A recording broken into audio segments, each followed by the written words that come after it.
3-4 ദിവസം മുമ്പേ എടുത്തൊരു വീഡിയോ ആണ് കേട്ടോ. മോളുടെ സ്കൂളിൽ PTA മീറ്റിംഗ് ആയിരുന്നു കേട്ടോ. അപ്പോൾ രണ്ടുപേരുടെയും സ്കൂൾ ഒന്നായതുകൊണ്ട് തന്നെ PTA മീറ്റിങ്ങിന് പോകാൻ എനിക്ക് വലിയ ബുദ്ധിമുട്ടുണ്ടാകാറില്ല കേട്ടോ. ഇത്തവണ ഞാനും മോളുമായിട്ടാണ് പോയത് കേട്ടോ. മോനെ കൊണ്ടുപോയില്ല. അതെന്നാന്നോ, അവനെയും കൂടി കൊണ്ടുപോയിട്ടുണ്ടെങ്കിൽ അവിടെ ചെന്നാൽ അവൻ മിണ്ടാതൊരിടത്തിരിക്കില്ല. ഈ പ്രോഗ്രാം കംപ്ലീറ്റ് ആയിട്ട് കാണിക്കുകയോ കേൾപ്പിക്കുകയോ ഒന്നും ചെയ്യില്ല. ഞങ്ങൾ ചെന്നപ്പോൾ തന്നെ പാരന്റ്സ് എല്ലാം എത്തിയിട്ടുണ്ടായിരുന്നു. അങ്ങനെ ചീഫ് ഗസ്റ്റ് ആയിട്ടുണ്ടായിരുന്ന മൂവാറ്റുപുഴ SI ആയ ബഷീർ സാർ ആയിരുന്നു. പ്രസംഗം എന്നൊക്കെ പറഞ്ഞാൽ ഇതാണ് കേട്ടോ. ബൈസിക്കിളോ ഇത് മേടിച്ചു കൊടുക്കുന്നവനാണോ, അല്ലെങ്കിൽ 250 ചതയാൻ 399 100 രൂപ കൂട്ടിയിട്ട് അങ്ങ് ചെയ്യുന്നതാണോ? സാറിന്റെ പ്രസംഗം ഒരു രക്ഷയില്ലായിരുന്നു കേട്ടോ. എനിക്ക് സാറിനെ അഭിനന്ദിക്കാതിരിക്കാൻ തോന്നിയില്ല. സാറിനെ കണ്ടൊരു താങ്ക്സ് ഒക്കെ പറഞ്ഞിട്ടാട്ടോ ഞാൻ വന്നത്. ടീച്ചേഴ്സും പാരന്റ്സും കുട്ടികളും അറിയേണ്ടതായിട്ടുള്ള ഒത്തിരി കാര്യങ്ങൾ സാറ് പറഞ്ഞു തന്നു കേട്ടോ. ഒരുപാട് ഉപകാരപ്രദമായിട്ടുള്ള കാര്യങ്ങളായിരുന്നു അതെല്ലാം തന്നെ. അങ്ങനെ സ്കൂളിലെ പ്രോഗ്രാം എല്ലാം കഴിഞ്ഞിട്ട് എനിക്ക് മുട്ടം എന്ന് പറഞ്ഞ സ്ഥലത്തേക്കാണ് പോകേണ്ടത് കേട്ടോ. ഈ മഴയും വെയിലും വിശ്വസിക്കാൻ പറ്റാത്തതുകൊണ്ട് തന്നെ വണ്ടി എടുത്തില്ല. ആ പൊരി വെയിലത്ത് റോഡിലൂടെ ഇങ്ങനെ നടക്കും. എന്താ രസമല്ലേ.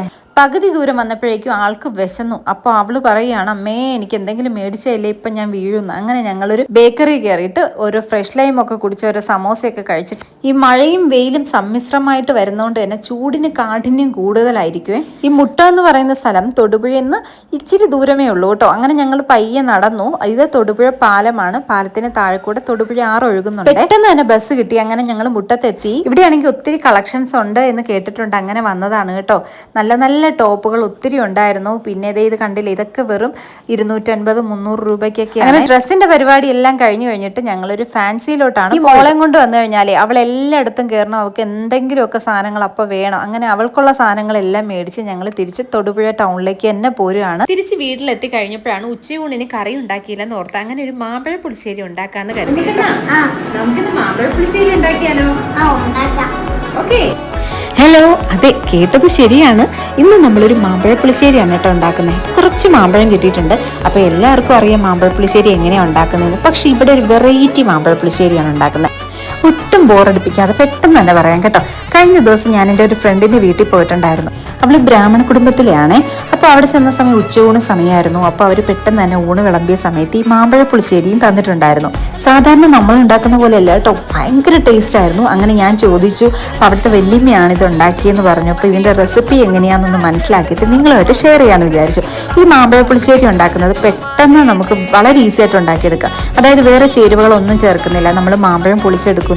അത് നമ്മൾ അടുപ്പത്തേക്ക് വെച്ചിട്ട് കുറച്ച് വെള്ളം ഒഴിക്കുന്നു. അതിനുശേഷം നമ്മൾ ശർക്കര പാനിയാണ് ഒഴിച്ചു കൊടുക്കുന്നത്. ശർക്കര കട്ടയായിട്ട് വേണമെങ്കിൽ ഇടാം, പക്ഷെ അതിൽ കരടൊക്കെ ഉണ്ടാവും. അതുകൊണ്ട് നമ്മൾ പാനി കാച്ചിട്ട് അരിച്ചൊഴിക്കുകയാണ് നല്ലത് കേട്ടോ. അതിനുശേഷം അത് ജസ്റ്റ് ഒന്ന് തിളച്ച് വരുമ്പോഴത്തേക്കും അതിലേക്ക് മെയിൻ ഇൻഗ്രീഡിയൻ്റ് ആയിട്ടുള്ള നെയ്യാണ് നമ്മൾ ചേർത്ത് കൊടുക്കുന്നത്. നെയ്യാണ് ഇതിൻ്റെ ടേസ്റ്റ് മുന്നിൽ നിൽക്കുന്നത് കേട്ടോ. അതിനുശേഷം തേങ്ങയും കുറച്ച് മുളക് പൊടിയും കുറച്ച് മഞ്ഞൾപ്പൊടിയും പിന്നെ തൈരും ഒഴിച്ചിട്ടാണ് നമ്മളത് അരച്ചെടുക്കുന്നത്. നല്ല പേസ്റ്റായിട്ട് അരച്ചെടുക്കുക. അതിനുശേഷം നന്നായി ഇളക്കി കുറച്ച് ഉപ്പും കൂടി ഇട്ടിട്ട് ആ മധുരത്തിന് പാകമായിട്ട് മേലെ നിൽക്കാനുള്ള ഒരു ലേശം ഉപ്പും കൂടി നമ്മളതിൽ ചേർത്ത് കൊടുക്കുന്നുണ്ട്. ഇനി അടുത്ത പരിപാടി എന്ന് പറഞ്ഞാൽ കടുക് വറയാണ് കേട്ടോ. അതിന് നമ്മൾ വെളിച്ചെണ്ണയല്ല ഉപയോഗിക്കുന്നത്, നെയ്യാണ്. നെയ്യിൽ നമ്മൾ കടുകും ഉലുവയും കുറച്ച് വറ്റൽമുളകും അതുപോലെ തന്നെ കറിവേപ്പിലയും ഇട്ടിട്ട് ഒന്ന് താളിച്ചെടുക്കുകയാണ് ചെയ്യുന്നത്. ഇതങ്ങോട്ട് മാമ്പഴ പുളിശ്ശേരിയിലേക്ക് ഒഴിച്ചു കൊടുക്കുക. ആഹാ, എന്തൊരു മണമാണെന്നറിയോ, എന്തൊരു രുചിയാണെന്നറിയോ. ഞാൻ പക്ഷെ ഇതുവരെ ഇതുപോലെ ഉണ്ടാക്കിയിട്ടില്ലായിരുന്നു കേട്ടോ. എല്ലാവരും ഒന്ന് ട്രൈ ചെയ്യേണ്ട ഐറ്റം തന്നെയാണ്. ആഹാ, ഭയങ്കരം. ചോറിലൊക്കെ ഒഴിച്ച് നമ്മൾ കഴിക്കുമ്പോൾ അതിഭയങ്കരമായിട്ടുള്ള ടേസ്റ്റാണ് കേട്ടോ. ഞാനിത് വീട്ടിൽ ഉച്ചയൂണിന് വേണ്ടിയിട്ടാണ് തയ്യാറാക്കിയത്. അപ്പോൾ എല്ലാവർക്കും ഇന്നത്തെ ഈ കൊച്ചു വീഡിയോ ഇഷ്ടപ്പെട്ടു എന്ന് വിചാരിക്കുകയാണ്.